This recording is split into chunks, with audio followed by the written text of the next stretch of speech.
The following is a transcript between Matías De Stefano, referred to as me, and his higher self, referred to as I am, originally produced on May 31st, 2021, under the constellation of Gemini, in the mental week examining through the crown chakra.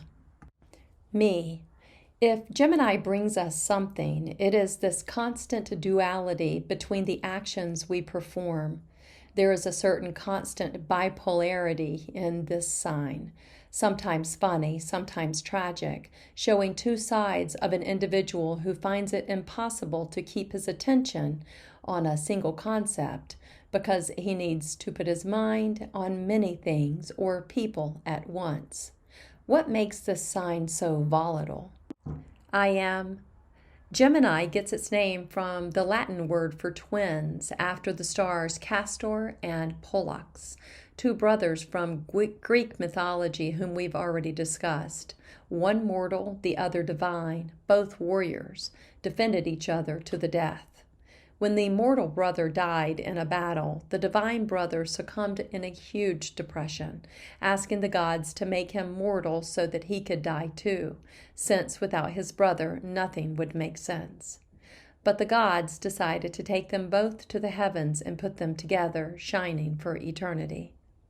Gemini is representative of fidelity, brotherhood, unity between the mundane and the divine aspects, between the subtle and the dense, united as one. Therefore, it represents openness to others, to different points of view, to friendships and to relationships between people who are different, individuals, and different realities. This makes one embody a constant sense of learning, of looking for new things, studying, knowing, discovering, because in every new person or situation, there is something that will attract one's attention. Due to being part of the trinity of air, Gemini, Libra, and Aquarius, it is an irregular sign, changing like the breezes, like the wind, based more in the mind than in other aspects, connected to the world of ideas and thoughts. Me, a very mental sign, changeable in its ways of thinking. For this reason, it is seen as impossible in many cases, since its moods are modified in instants, as well as its point of view in many cases. I am. It is a characteristic that can make earth signs very nervous, but they usually nurture the transformation of attachments. The freedom to relate, to transform thoughts, and the search for new ideas and knowledge leads this sign to be flexible and a facilitator of change, especially considering that it is the physical aspect of air. It has a specific role in relation to this. Me. Which one? I am. Sharing, relationships, friendship. You begin this month with the good fortune of being able to have several friends with you, nourishing you with their visions, their presence. Relationships between several enrich the spirit, and there is a key to spreading a message to the world. For a message or idea to transcend, it cannot be taken from the position of superiority, but of equality, because in this way the message spreads, being shared by many, and thus sustained by many. Therefore, when you have managed to identify what you have inside, who you are, your potentials, and when you have identified what is your well-being, what is your home in the world, and what you have made of it to build yourself as a person, it is time to share all that you have achieved and are. Gemini is the door to this sharing, to make that which is in the inner world to be projected to the outer world in service and love to others. Me, connecting two very different worlds. I am, the positive and the negative. The month of Gemini, it will be necessary to find the balance between both forces, action, which pushes us in extremes. Sometimes introverted, sometimes extroverted, in that bipolarity characteristic of this sign. If these forces find a middle point of communication, they will awaken the most powerful voices of your being, and this leads us to balance and the first concept of the crown chakra. Me, which are I am, thinking and feeling. Me. Oh, the great inner struggle of the communication of the self. I have seen many images, memes, or teachings that talk about the battle between what we think and what we feel.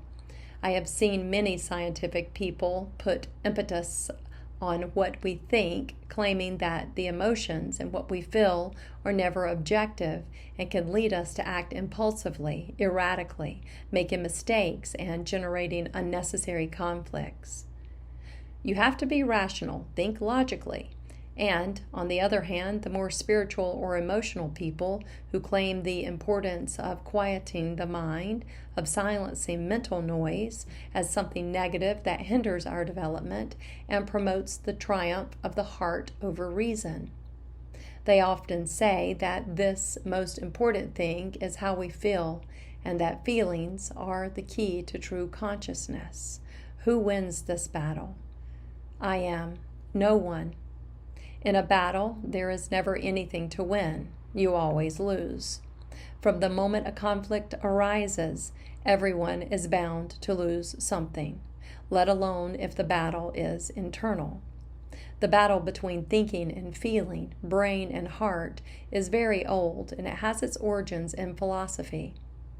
The word philosophy encompasses both concepts, from the Greek phile, love, and sophia, knowledge.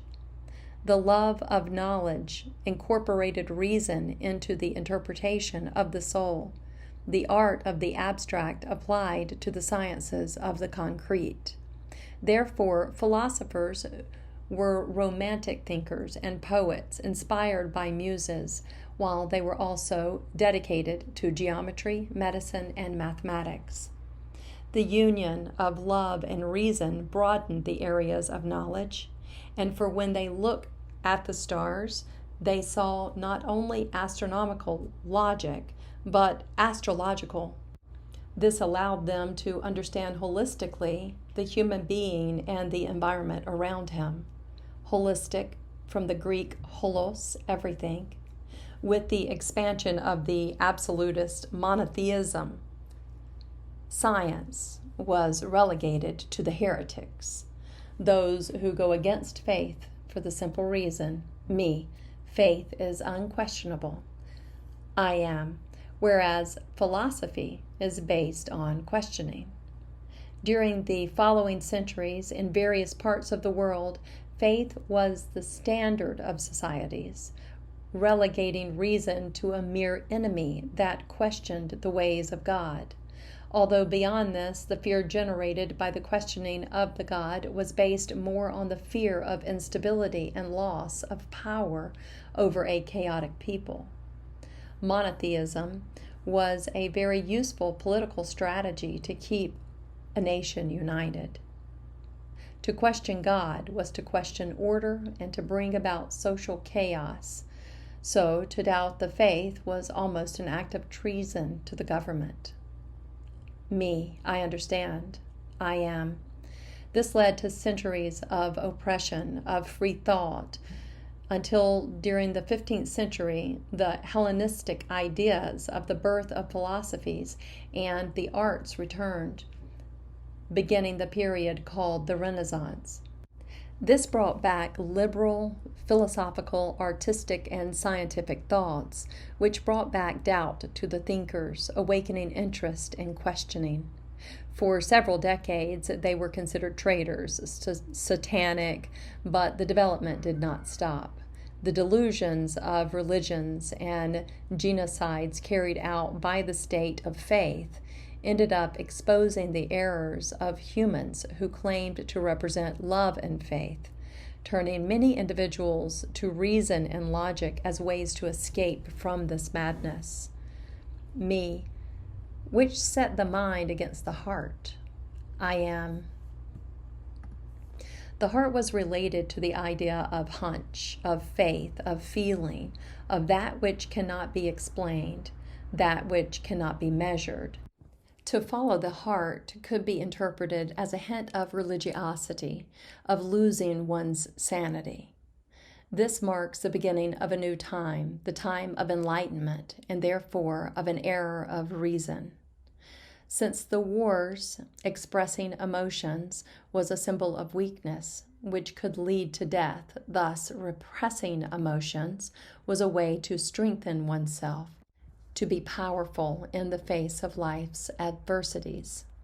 This tradition was maintained in Rationality, in which the arts and emotions had no place in thought and the study of logic, thus designing an emotionally repressed society based on the idea of rationality. Since the social revolutions of the 60s, emotions began to be liberated, and a movement was born to retake the strength of the heart, of feeling, which led us to interpret rationality as a symbol of an oppressive and controlling system. The new spirituality focused its intention on the awakening of feeling over the mind, seeking to silence it between drugs and meditation.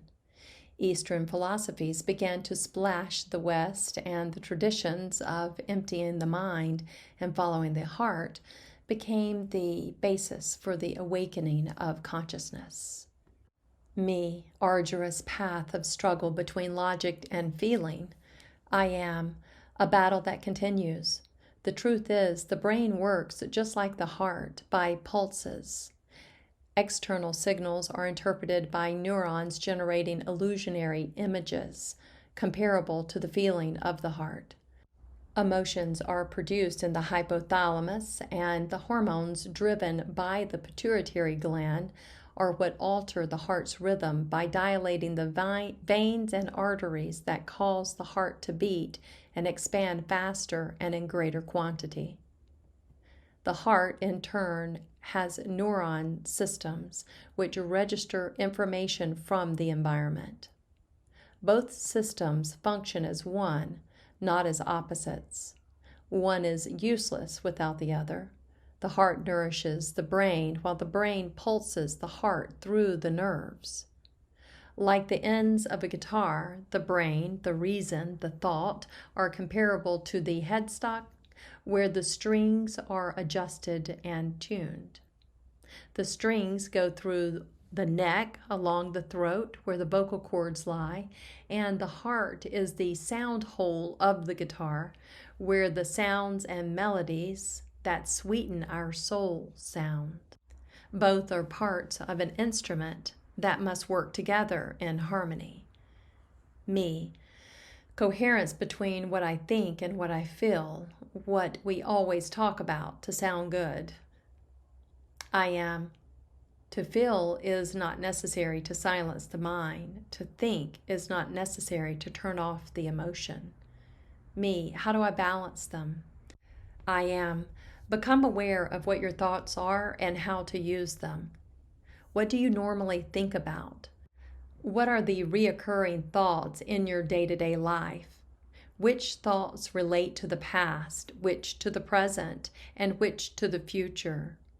Which are free and which are conditioned? Once you know the thoughts that haunt your daily mind and you have identified them, you should do the same with your feelings.